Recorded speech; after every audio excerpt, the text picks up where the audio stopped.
Bonjour, bienvenue sur ma chaîne de Lunabelle Oracle. Aujourd'hui, je vais continuer sur le cours d'initiation pour le tarot de Marseille sur les lames majeures. Donc, aujourd'hui, je vais faire la lame de la justice, le numéro 8, dont la lettre hébraïque correspondante est la lettre Et. Et la planète qui est associée, c'est Saturne. Alors, la justice représente la loi, la fermeté, la droiture. Ça représente une personne qui est froide. Elle n'est pas dans la compassion. Cette lame parle de tribunal, de justice, de loi. Elle parle aussi de la mère, donc de la maman, de l'autorité. Concernant un couple, lors d'un tirage, cet arcane de la justice annonce le divorce. Il est trop tard, il n'y a plus de retour en arrière possible, il n'y a plus rien à faire quand on ressort cette lame. L'association de la lame justice plus le diable plus la maison Dieu signifie jugement et prison. Donc la justice est inébranlable. Ça peut être un homme ou une femme. Ça peut être un homme de loi, un juge, un avocat. Ce n'est pas forcément une femme concernant cet arcane-là.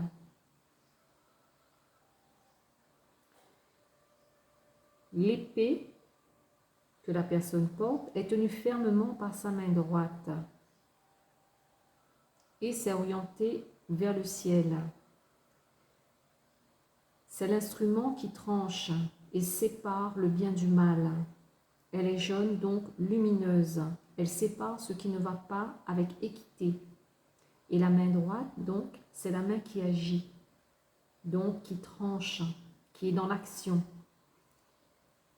La balance, là, ici, est signe d'équilibre. Elle pèse les choses, le négatif et le positif, le bien et le mal. Elle est jaune car elle est pour la justice, donc elle est de la couleur de la lumière. Rien ne sera caché, tout sera pesé avec équité. Elle est tenue de la main gauche, donc les choses appartiennent au passé. Et là, avec sa tenue jaune au niveau de son bras, ça montre encore que c'est fait avec conscience et équité. Elle a un regard fixe où elle affronte les choses. Elle regarde de face, elle regarde la vérité en face, elle ne fuit pas les choses. Ses cheveux sont de couleur chair. Donc, elle s'occupe des affaires du monde. Sa robe rouge désigne son activité intérieure qui est très active. Et le manteau bleu qui recouvre la robe désigne une intuition et un calme apparent dans ses décisions.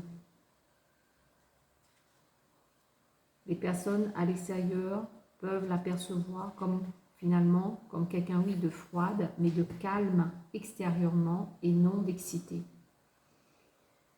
Son collier est un signe de son statut, de son métier.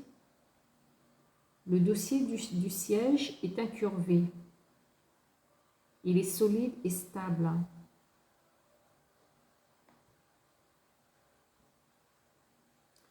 Mais tout est jaune, même avec les colonnes à l'extérieur qui se trouvent attachées au dossier. Et ça signifie que la lumière, la vérité et l'intelligence est en pleine action et que rien ne sera caché, que tout est éclairé et que la justice va trancher. Cet arcane parle d'ordre, de rigueur et la conscience. La conscience est bien là de par tout ce jaune qui est présent sur cet arcane. La coiffe du personnage de la justice, c'est un mortier. Ça s'appelle un mortier judiciaire. Ça montre son autorité.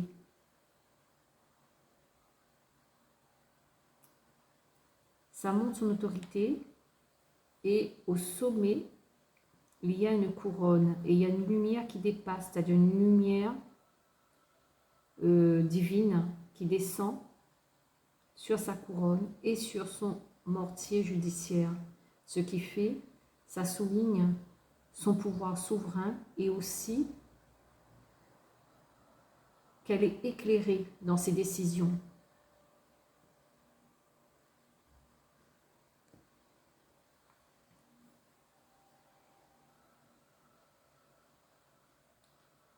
La justice aussi, là, au niveau du ventre, parle aussi de césarienne.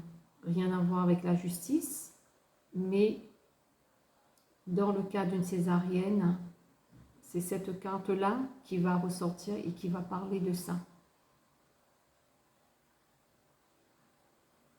Donc voilà pour la justice. Les mots-clés à retenir, c'est qu'il s'agit de la maman ou d'une femme plutôt froide, de justice, de rigueur, de juge, d'avocat, d'intégrité, de sens de l'honneur, d'équité, de droiture. Ça représente aussi la personne qui sait voir au-delà des gens et des choses, qui ne se laisse pas berner. Même s'il y a des gens en face qui se donnent notre apparence ou qui racontent des mensonges, cette personne-là, elle va voir au-delà de la personne.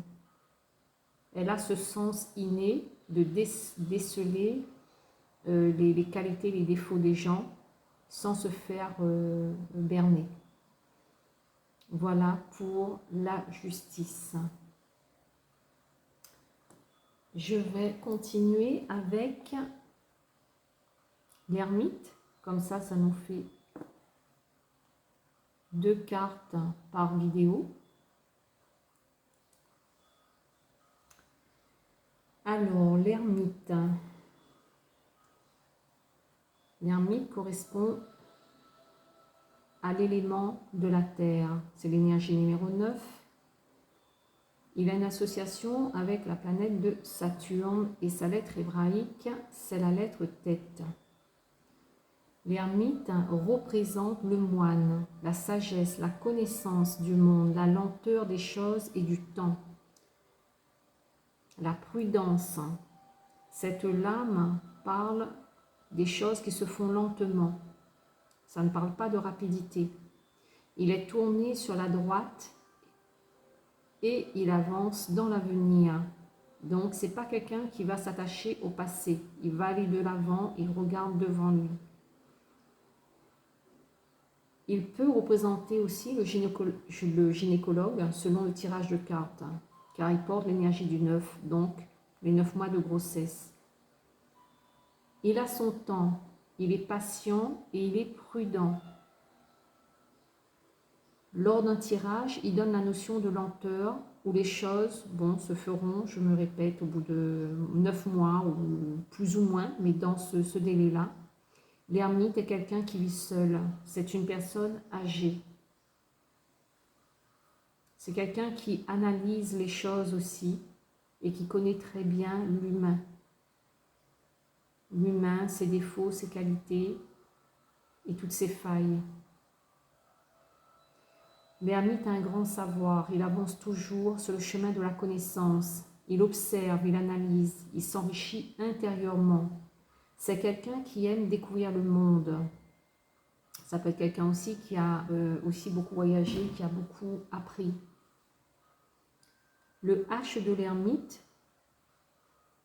renvoie à Hermès Trismégiste, donc son rapport avec l'hermétisme. La lanterne est tenue de la main droite. Donc, cette lumière éclaire le chemin. L'ermite suit son chemin et il regarde. Il se sert de cette lumière pour avancer.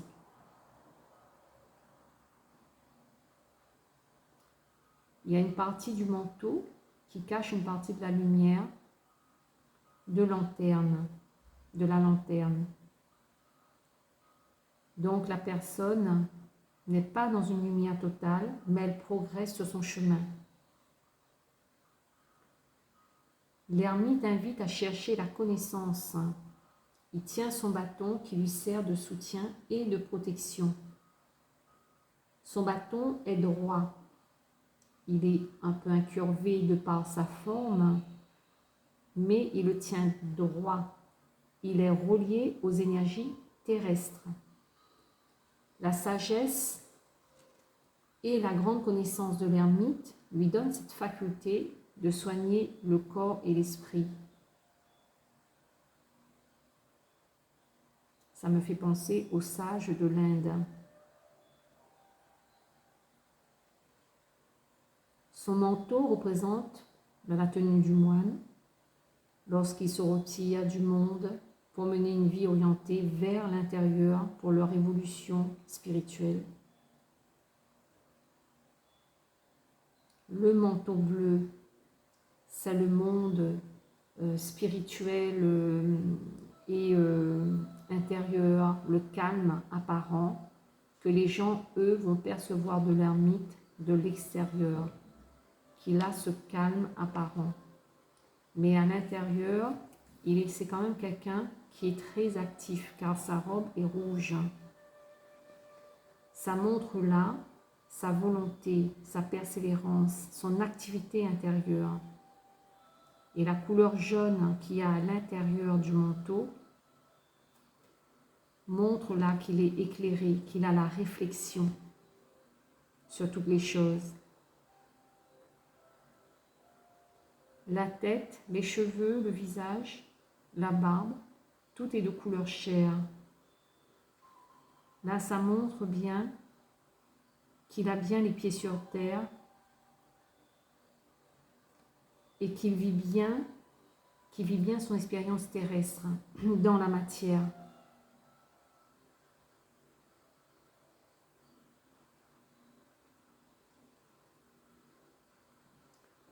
Bon, la capuche rouge qui sert de protection, mais en même temps, le rouge montre que au niveau du mental et de l'esprit, que c'est quelqu'un qui est très actif intérieurement, c'est quelqu'un qui réfléchit beaucoup, qui analyse beaucoup.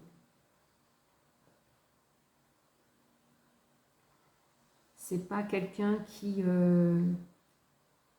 vit simplement sans réfléchir. L'ermite, c'est aussi un philosophe,